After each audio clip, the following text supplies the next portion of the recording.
বিসমিল্লাহির রহমানির রহিম। SK auto সার্ভিসকে আপনাদের সবাইকে স্বাগতম। আজকে দেখাবো আপনারা গাড়ির যদি ব্রেক না হয় কিভাবে আপনারা মেরামত করবেন। আসলে দেখেন গাড়িটা আমরা খুলে নিয়েছি, ডামটা খুলে নেওয়ার পরে আপনার এই হচ্ছে ডাস্টার প্লেট, আমরা ব্রেক শুলগুলা খুলে নিয়েছি। আপনারা ঠিক এভাবেই সেলের সাথে থেকে ব্রেক শু খুলে নেবেন।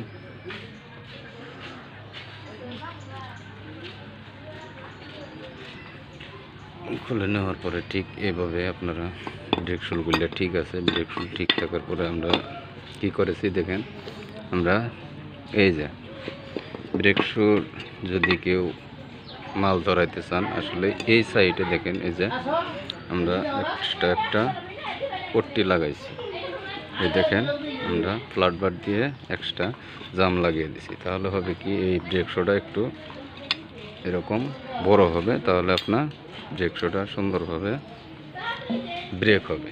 আপনারা যদি এরকম সুন্দর করে মাল ধরিয়ে নিয়ে, এখানে আমরা ওয়েল্ডিং মেশিন দিয়ে এই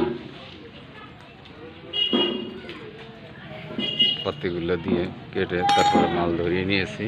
ওয়েল্ডিং মেশিন দিয়ে আমরা ঝালাই করে সুন্দরভাবে আটকে দিয়েছি। এভাবে সুন্দরভাবে আপনারা আটকে দিয়ে তারপরে এই ব্রেক শুটা আপনারা সেটিং করবেন, দেখবেন একদম হাইড্রোলিক ব্রেক হয়ে যাবে। তো গাড়ির মেন মুখ্য বিষয় হচ্ছে ব্রেক। ব্রেকে আপনারা কীভাবে কাজ করবেন আপনাদের সব কিছু বিস্তারিত দেখিয়ে দিয়েছি। আমি অত লম্বা ভিডিও করি না, আপনাদের সুবিধার্থে আপনারা যেন সহজেই বুঝতে পারেন যে আসলেই কাজগুলো আমরা কিভাবে করি। গাড়িটা খুলে নিয়েছি আমরা, এই যে ডাম সহ চাকা খুলে নিয়েছি। তো ভিডিওটি দেখার জন্য ধন্যবাদ। আপনারা আসলে এভাবে ব্রেকে মাল ধরাইলে অনেক দিন পর্যন্ত লাস্টিং করবে। ধন্যবাদ সবাইকে ভিডিওটি দেখার জন্য।